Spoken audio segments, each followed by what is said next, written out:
mañana, niños. Tío, la profe regresó al colegio, pero está en muletas. Es tu oportunidad. Voy para allá, sobrino. No la dejes ir. Bueno, voy a esperar el transporte. Profe, espere. Se puede caer. Pero me tengo que ir, mini Federico. Creo que esa camioneta es para usted.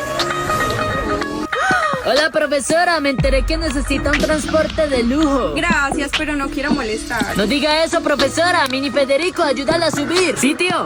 Listo, ahora me subo yo. No. Esto es una cita entre la profe y yo. Tú te quedas. Entonces, ¿cómo me voy? Toma, cómprate una bicicleta o yo qué sé. Vamos, profesora. La llevo a su casa. ¡Qué caballero! Adiós, mi sobrino. Todo un galán, mi tío.